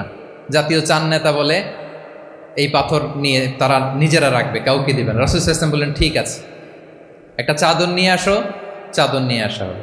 এবার জাতীয় চার নেতা চাদরের 4 কর্নার ধরে দাঁড়ালো। রাসূল সাল্লাল্লাহু আলাইহি ওয়াসাল্লাম নিজ হাতে হাজরে আসওয়াদ তুলে চাদরের মাঝখানে রাখলেন। এবার চার নেতাকে বললেন আসো তোমরা আমার সাথে। তারা আগাতে লাগলো। কাবা ঘরের সামনে যখন আসলো, রাসূল সাল্লাল্লাহু আলাইহি ওয়াসাল্লাম নিজ হাতে, ওনার বরকতময় হাতে আবার হাজরে আসওয়াদ ধরে ঠিক জায়গায় মতো রেখে দিলেন। এতক্ষণ কিন্তু চার নেতা কি বলছে? কাউরে ধরতে দিব না, কাউকে। কিন্তু এখন চাদরের কোনা ধরেই কি happy. This is called conflict resolving ability. একজন নেতার এরকম কনফ্লিক্ট, সমাজে যখন এই ধরনের বিরোধ তৈরি হয়, ঝামেলা তৈরি হয়, মারামারির মতো পরিস্থিতি তৈরি হয়, সংঘাতের মতো একটা সিচুয়েশন হয়, নেতা এটাকে রিজলভ করার ক্যাপাসিটি, এবিলিটি তার থাকতে হবে। আল্লাহ রাসূল সাল্লাল্লাহু আলাইহি ওয়াসাল্লামকে আল্লাহ তাআলা এটা দিয়েছেন। আল্লাহু আকবার। শুধু বড় বড় জিনিস না, ছোট ছোট জিনিসও করতে হয়। লেটস সে নিজ দলের নেতাকর্মীদের মধ্যে মারামারি, নিজ দেশের ভেতরে মারামারি, দেশের সাথে প্রতিবেশী দেশের বিরোধ, রিজিওনাল সুপার পাওয়ার হলে আশেপাশের অনেকগুলো দেশের মধ্যে বিরোধ, আপনাকে নেতা হয়ে এগুলো মিটমাট করে দিতে হবে। সুপার পাওয়ার যদি হয়ে যান, গোটা বিশ্বের যেখানে ঝামেলা লাগে, দেখেন না বড় বড় মোরলরা কি করে, ওই কাতারে বসে বসে ওই আফগানিস্তান, তারপর ওই ইসরায়েল, কাতার মিলাই দিচ্ছে। দেখেন না এগুলো নিউজে আপনারা? This is called conflict resolving ability. কনফ্লিক্টকে রিজলভ করতে জানতে হয়। রাসূল সাল্লাল্লাহু আলাইহি ওয়াসাল্লাম এরকম রাষ্ট্রীয় পর্যায়ে, বড় বড় সামাজিক পর্যায়ে, এমনকি ফ্যামিলি অ্যাফেয়ার্সের মধ্যে যত বিরোধ লাগতো, রাসূল সাল্লাল্লাহু আলাইহি ওয়াসাল্লাম মিলাই দিতেন। আল্লাহু আকবার। ফ্যামিলি কাউন্সিলিং, এজন্য প্রত্যেক ইমাম খতিবদের এই কাউন্সিলিংয়ের উপর ট্রেনিং নেওয়া দরকার। আমাদের পরিবারগুলো ভেঙে যাচ্ছে, পরিবারগুলো কি হচ্ছে? ভেঙে যাচ্ছে। আমি পশ্চিমা দেশে আমাদের অনেক স্কলারদের দেখেছি, যারা ইমাম এবং খতিব, তাদের আলাদা করে উইকলি 7 ঘন্টা, 8 ঘন্টা, 10 ঘন্টা এরকম রাখতে হয় ফ্যামিলি কাউন্সিলিংয়ের জন্য। যাদের মধ্যে বিরোধ, হাজব্যান্ড ওয়াইফের ঝামেলা চলতেছে, উনি কাউন্সিলিং করে। এটা খুব জরুরি। আল্লাহ রাসূল সাল্লাল্লাহু আলাইহি ওয়াসাল্লাম এটা করতেন, সাহাবাদের মধ্যে করতেন, ইভেন নিজের স্ত্রীদের মধ্যেও করতেন। সহিহ বুখারীতে এসেছে, ওনার স্ত্রীদের মধ্যে 2টা গ্রুপ ছিল। পজিটিভলি নেন, 2টা গ্রুপ, আবার এটা ওই গ্রুপ মনে করেন না। অর্থাৎ মানবিক কারণে সামান্য যে জেলাসি থাকে এক স্ত্রীর সাথে আরেক স্ত্রীর, এটা তো খুব স্বাভাবিক। তো ওই ওনাদের মধ্যে একসাথে তো অ্যাট এ টাইমে খুব সম্ভবত 9 জন স্ত্রী বেঁচে ছিলেন। হাফসা রাদিয়াল্লাহু তাআলা আনহাকে কেন্দ্র করে একটা গ্রুপ, আয়েশা রাদিয়াল্লাহু তাআলা আনহাকে কেন্দ্র করে একটা গ্রুপ। তাদের মধ্যে অনেক কথাবার্তা, কিছু মানবিক কারণে যেগুলো হয়, এটা কিন্তু ছিল। রাসূল সাল্লাল্লাহু আলাইহি ওয়াসাল্লাম প্রায় ওনাদেরকে নিয়ে বসে এগুলো রিজলভ করে দিতেন। ওনার নিজের কন্যা ফাতেমা রাদিয়াল্লাহু তাআলা আনহার সাথে আলী রাদিয়াল্লাহু তাআলা আনহার যদি মনোমালিন্যের ঘটনা ঘটতো, এগুলো উনি রিজলভ করে দিতেন। এবং খুব কাছাকাছি ছিল কিন্তু ঘর। যারা মদিনায় মাআরিদুস সিরান নাবাবিয়া ওগুলোতে গিয়েছেন, দেখবেন যে রাসূল সাল্লাল্লাহু আলাইহি ওয়াসাল্লামের ঘরের পাশেই অন্যান্য স্ত্রীদের ঘরগুলো একটার পর একটা, পাশেই ফাতেমা রাদিয়াল্লাহু তাআলা আনহার ঘর। একবার তিনি দুপুরবেলা ফাতেমা রাদিয়াল্লাহু তাআলা আনহার ঘরে গেলেন, যে দেখেন যে ঘরে আলী রাদিয়াল্লাহু তাআলা আনহু নেই। তো জিজ্ঞেস করলেন যে তোমার হাজবেন্ড কোথায়, আইনা ইবনু আম্মি, কোথায় আলী কোথায়? তো বললেন যে কানা বাইনি ওয়া বাইনাহু শাই, আমাদের মধ্যে একটু ঝগড়াঝাটি হয়েছে আর কি, মনোমালিন্য হয়েছে। ফাগাদাবানি, উনি একটু রেগে গেছেন আমার উপর। ফাখারাজা ফালাম ইয়াকিল ইনদি, প্রত্যেকদিন খাওয়ার পরে তো এখানেই কাইলুলা করে, আজকার ঘরে কাইলুলা করে নাই, কই যেন চলে গেছে। তো কোথায় গেল? রাসূল ইসলাম লোক পাঠালো, খুঁজে দেখো আলী কোথায়। আলী রাদিয়াল্লাহু তাআলা আনহু উনি মনের কষ্ট নিয়ে মসজিদে নববীর মধ্যে শুয়ে আছেন। তো রাসূল ইসলাম খুঁজতে খুঁজতে মসজিদে নববীর ভেতরে গেলেন, দেখলেন যে উনি যে শুয়ে আছে, ওনার গায়ের জামাটা এক পাশে পড়ে আছে আর বালুর মধ্যে ওনার শরীর পড়ে আছে। তো উনি ডাকলেন কুম ইয়া আবা তোরাব, কুম ইয়া আবা তোরাব, মানে হে বালুর বাপ, হে বালির বাবা আলী, বালির বাবা আলী ওঠো ওঠো। মজা করে বললেন যে ইয়া আবা তোরাব, যেহেতু বালি লেগে আছে গায়ে, বালির বাবা আলী ওঠো। ওখান থেকে ধরে এনে ফাতেমা রাদিয়াল্লাহু তাআলার কাছে নিয়ে দুইজনকে পাশে বসিয়ে এই যে আবার মিটমাট। এটা ছিল রাসূল সাল্লাল্লাহু আলাইহি ওয়াসাল্লামের ডেইলি বেসিসে একটা অ্যাক্টিভিটি। কনফ্লিক্ট তিনি রিজলভ করে দিতেন। সেই বুখারিতে একটা অধ্যায় আছে কিতাবুস সুলহি ফিল বুখারিতে, বুখারিতে আছে কিতাবুস সুলহ, এটার নাম, অধ্যায়টার নাম হচ্ছে কিতাবুস সুলহ, মানে মীমাংসা করে দেওয়ার অধ্যায়। একটা পরিচ্ছেদ আছে, পরিচ্ছেদের নাম হচ্ছে বাবু কওলিল ইমামি লি আসহাবিহি ইযহাবু বিনা নুসলিহ বাইনাহুম। রাসূল সাল্লাল্লাহু প্রায় বলতেন যে আমাকে নিয়ে যাও, আমি মিলাই দিব। ঝগড়া ঝাঁটি মারামারির কথা শুনলে রাসূল সাল্লাল্লাহু আলাইহি ওয়াসাল্লামের বিখ্যাত ডায়লগ এটা। উনি বলতেন আরে ঝগড়া, ইযহাবু বিনা, আমি আসি না, আমার নিয়ে যাও, আমি মিলাই দেব, আমাকে নিয়ে যাও, আমি সংশোধন করে দিব। আল্লাহু আকবার। তাহলে কনফ্লিক্ট রিজলভিং এবিলিটি এটা একজন নেতার থাকা চাই। কি বলেন? আচ্ছা, কয়টা গেল? কয়টা? 7:40 বেজে গেছে। আচ্ছা, 8 নম্বরে হচ্ছে visionary. Visionary, a leader should be futuristic. সময়ের আগে চলতে পারা, এটা নেতার কাজ। He should see beyond the boundary, out of the box. তাকে আউট অফ দ্য বক্স চিন্তা করতে হবে। কর্মীরা যদ্দূর দেখে এরপর থেকে নেতা দেখা শুরু করবে, তখন সেই হয়ে উঠবে নেতা। এটাকে বলে ভিশনারি।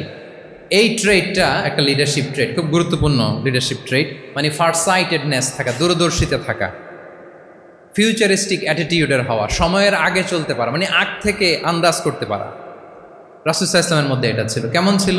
ওনার দুই একটা উক্তি আমি কয়েকটা হাদিস শেয়ার করি। তিনি বলতেন ইন্নাল্লাহা জাওয়ালি আল আরদা ফারাআইতু মাশআরিকাহা ওয়া মাগারিবাহা ওয়া ইন্না মুলকা উম্মতি সায়াবলুগু মুলকুহা মা যুবিয়ালি মিনহা। আল্লাহ তাআলা এই পৃথিবীটাকে ফোল্ড করে ছোট রেপ্লিকা বানিয়ে আমার সামনে তুলে ধরেছেন। ফারাআইতু মাশারিকাহা ওয়া মাগারিবাহা, আমি পৃথিবীর প্রাচ্য পাশ্চাত্য সবটুকুন দেখেছি।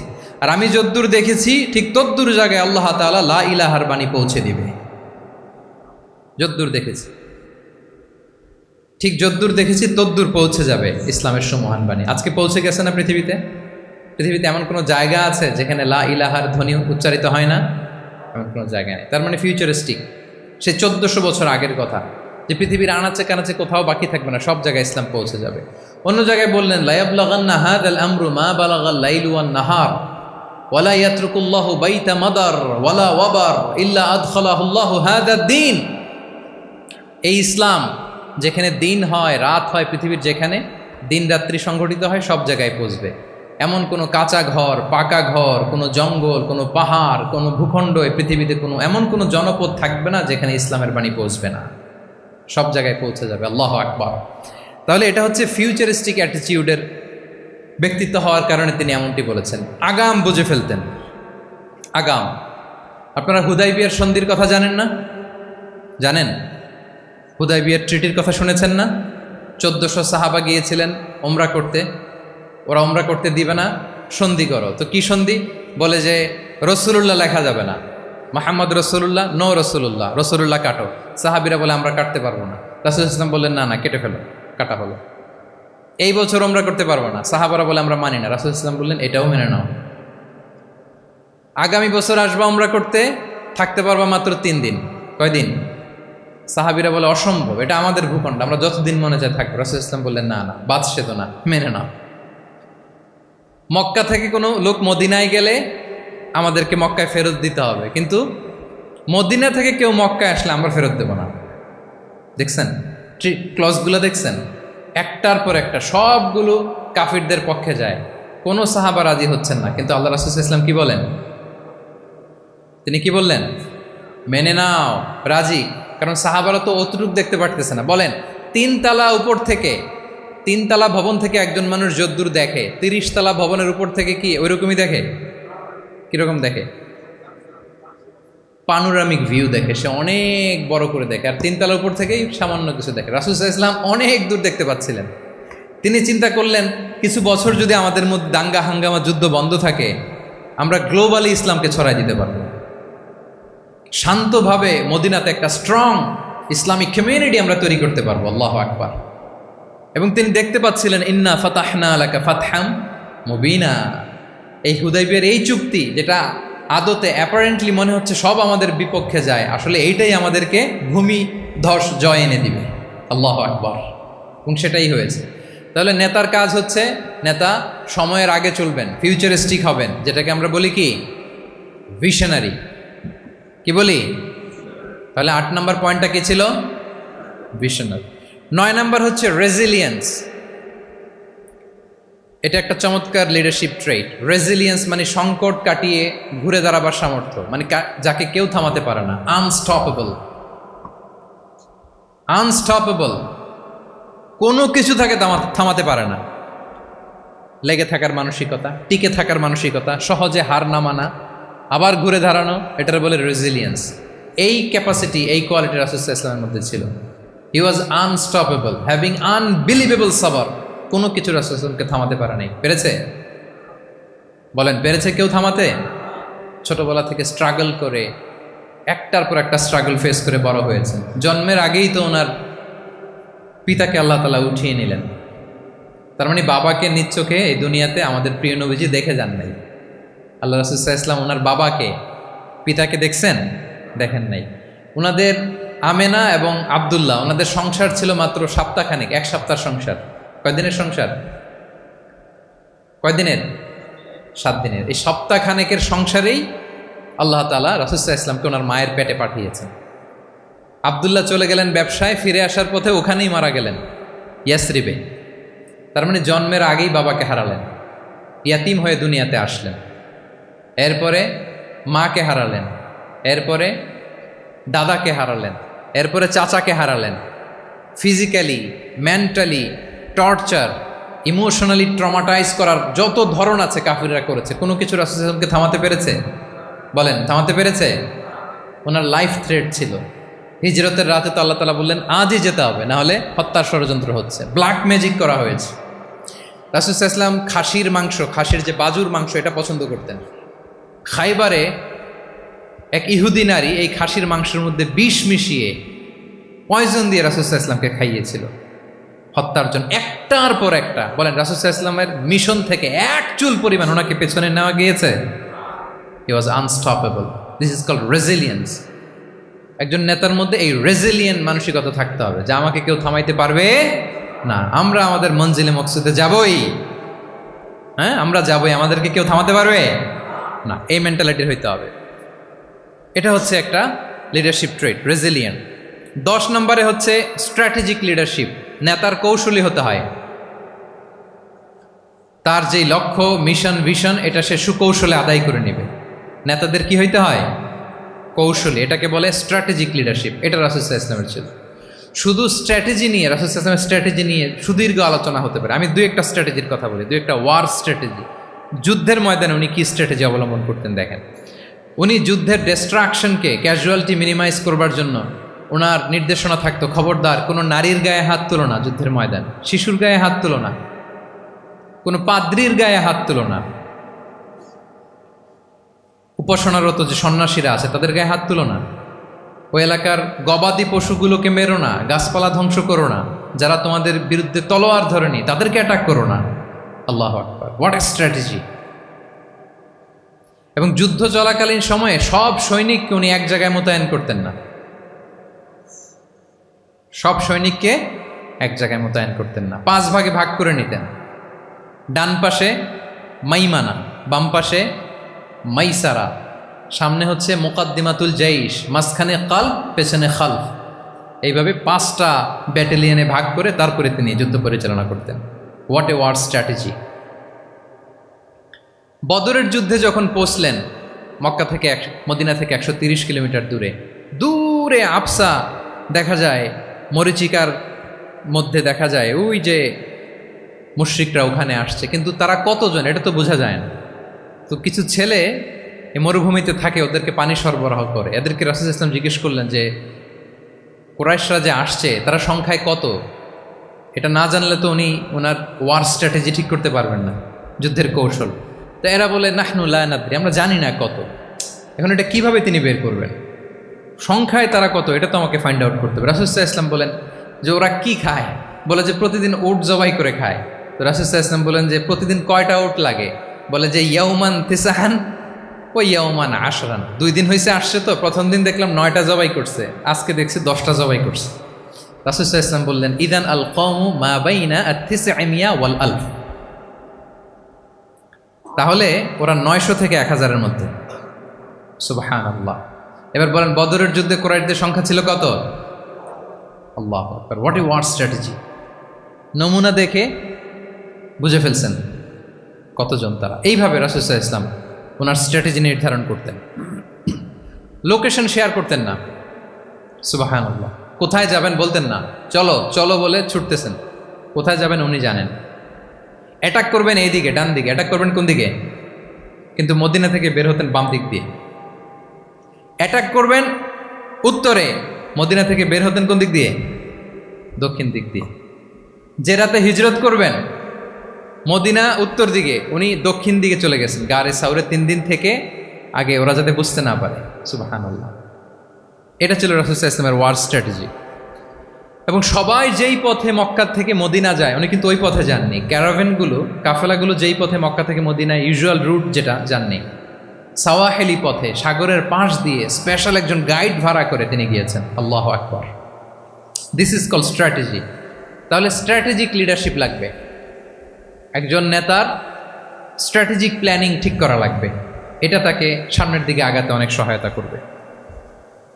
রাসূল সাল্লাল্লাহু আলাইহি ওয়াসাল্লামের যে জিও পলিটিক্যাল অ্যাওয়ারনেস, এগুলো নিয়ে কথা বলতে গেলে অনেক লম্বা সময় লাগবে, আমরা যাব না। 10 নম্বরে ছিল স্ট্র্যাটেজিক লিডারশিপ, 10টা বলে ফেলছি, আর 2টা 2 মিনিটে বলে শেষ করব। 11 নম্বর প্র্যাকটিক্যাল উইজডম। প্র্যাকটিক্যাল উইজডম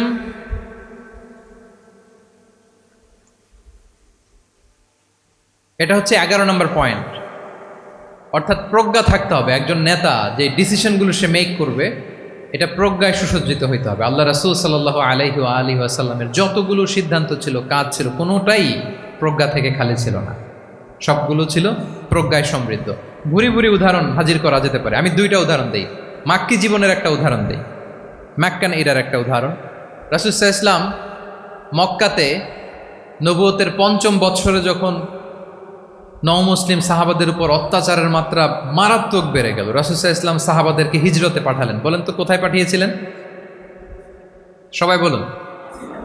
আবিসিনিয়াতে, বর্তমান ইথিওপিয়া, ইরিত্রিয়া, ওই এরিয়াতে, আবিসিনিয়াতে তিনি পাঠালেন। বললেন যে দেয়ার ওয়াজ এ জাস্ট কিং আসহামা নেগাস, বললেন যে ওখানে আবিসিনিয়াতে যাও, ওখানে আসহামা নামে নাজ্জাশী একজন বাদশাহ আছে, খুব ভালো। তাদেরকে পাঠালেন নবুয়তের 5ম বৎসরে। যেতে লাগলো, এক এক সময় এক এক সাহাবী যায়, যে ওখানে বড় একটা বেস তৈরি হলো, মুসলিম কমিউনিটি তৈরি হলো। এরপর 13 বছর পরে মাক্কি 13 বছর, মাক্কি জিন্দিগির 13 বছর শেষ করে নবুয়তে রাসূল ইসলাম কোথায় চলে গেলেন? মদিনায়। মদিনায় যে রাসূল ইসলাম একটা ইসলামী স্টেট তিনি প্রতিষ্ঠা করলেন। প্রথম হিজরি যায়, দ্বিতীয় হিজরি যায়, একটার পর একটা যুদ্ধ যায়, মুসলিম কমিউনিটি বাড়ে, কমপ্লিট ইসলামিক স্টেট হয়ে যায়। কিন্তু ওই আবিসিনিয়া থেকে ওই গ্রুপ আর ফিরে না। নবুয়তের 5ম বৎসরে যে গ্রুপকে রাসূল সাল্লাল্লাহু আলাইহি ওয়াসাল্লাম জাফর ইবনে আবু তালেবের নেতৃত্বে আবিসিনিয়ায় পাঠিয়েছিলেন, তারা মদিনায় কোন হিজরিতে আসছে জানেন? এইটা যদি কেউ উত্তর দিতে পারে তাহলে বুঝবো he is very genius in সিরাত। কত জোরে? 9ম, 7ম? মাশাআল্লাহ। কয়জন বলছে? এটা জানতেন কে কে? হাত তোলেন। মাশাআল্লাহ, অনেক জিনিয়াস আছে তো এখানে। হ্যাঁ, লটস অফ জিনিয়াস। মাশাআল্লাহ, মাশাআল্লাহ, তাবারাকাল্লাহ। জি, 7ম হিজরিতে এসেছিলেন জাফর ইবনে আবি তালেবের নেতৃত্বে। এখানে হিকমা, রাসূল সাল্লাল্লাহু আলাইহি ওয়াসাল্লামের উইজডমের ব্যাপারটা হচ্ছে, রাসূল সাল্লাল্লাহু আলাইহি ওয়াসাল্লাম আছেন মদিনাতে, একের পর এক কোরআনের আয়াত নাজিল হচ্ছে, আহকামগুলো সাহাবারা প্র্যাকটিস করতেছে, মসজিদে নববী হলো, ইসলামিক স্টেট হলো, বদরের যুদ্ধ হলো, ওহুদ হলো, খন্দক হয়ে গেল, সব হয়ে যায়, কিন্তু ওনারা ফিরেন না কেন? ওনারা ফিরলেন সেই 7ম হিজরিতে খায়বার বিজয়ের পরে।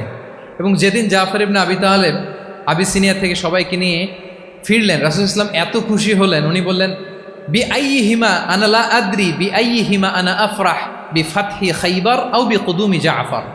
আজকে কোনটাতে আমি বেশি হ্যাপি আমি জানি না, আমার ভাই জাফরকে পেয়ে নাকি খাইবার বিজয়ের কারণে। আমি কনফিউশনে পড়ে গেছি যে এইটাতে বেশি খুশি হইলাম নাকি ওইটাতে। এর কারণ হচ্ছে রাসূল ইসলাম অপেক্ষা করতেছিলেন যে মদিনা এই স্টেটটাকে আগে ইন্টারনাল এবং এক্সটার্নাল যত থ্রেট হতে পারে সবগুলো থেকে আগে সেফ জোন বানাতে হবে। এমনও হতে পারে মদিনা হাতছাড়া হয়ে যেতে পারে। মদিনা যদি হাতছাড়া হয়, মদিনা থেকেও যদি আমার হিজরত করা লাগে, আমি কই যাব? ওইটারে সেকেন্ড বেস, প্ল্যান বি হিসেবে রেখে দিয়েছিলেন যে জাফর তুমি আইসো না, তুমি থাকো, নতুন নতুন যা আয়াত আসবে আমি সাহাবি দিয়ে এই বিধানগুলো পাঠাবো, ওখানে প্র্যাকটিস করতে থাকো, ইউল বি ফাইন দেয়ার, থাকো, আশা লাগবে না। থাকতে থাকতে 7ম হিজরি পর্যন্ত, খন্দকের যুদ্ধের মাধ্যমে যখন কুরাইশদের 20 দাঁত ভেঙে দেওয়া হলো, 7ম হিজরিতে যখন খায়বার দুর্গ বিজয় হয়ে গেল, now Islam came as a regional super power. রাসূল ইসলাম বুঝলেন আর ইন্টারনাল থ্রেটও নাই, এক্সটার্নাল থ্রেটও নাই, এবার আর কোনো টেনশন নাই। জাফর ইবনে আবি তালেবকে চিঠি পাঠালেন, তিনি বিশাল বাহিনী নিয়ে মুসলিমদেরকে নিয়ে তিনি ব্যাক করলেন মদিনাতে। আল্লাহু আকবার। This is call wisdom, practical wisdom. রাসূল ইসলামের এইভাবে এমন কোনো সিদ্ধান্ত নাই যেটার পেছনে প্রজ্ঞা ছিল না, প্রত্যেকটা সিদ্ধান্ত ছিল প্রজ্ঞায় সুসজ্জিত। আমরা যদি মদিনার একটা উইজডমের কথা খেয়াল করি, খুব সংক্ষেপে বলি, মদিনাতে আল্লাহ রাসূল সাল্লাল্লাহু আলাইহি ওয়া আলিহি ওয়াসাল্লাম, মদিনার সোসাইটিতে মুনাফিক কারা বলেন তো? এটা কি রাসূল সাল্লাল্লাহু আলাইহি ওয়াসাল্লাম জানতেন না? জানতেন কিনা বলেন? এই জানাটা কি ধারণা বেশ, মানে মনে হয় ও মুনাফিক এরকম, নাকি গাইডেড বাই ওয়াহি, গাইডেড বাই রেভেলেশন? স্বয়ং আল্লাহ তাআলা জানিয়ে দিয়েছেন। এরপরও কোনোদিন রাসূল সাল্লাল্লাহু আলাইহি ওয়াসাল্লাম মানুষের সামনে কাউকে মুনাফিক বলে পরিচয় করিয়ে দেন নাই।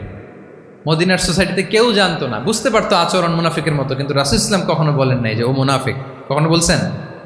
বলেন নাই। চিন্তা করছেন? আমরা তো কথায় কথায় ফেসবুকে মন মতো না হইলে কি লিখি?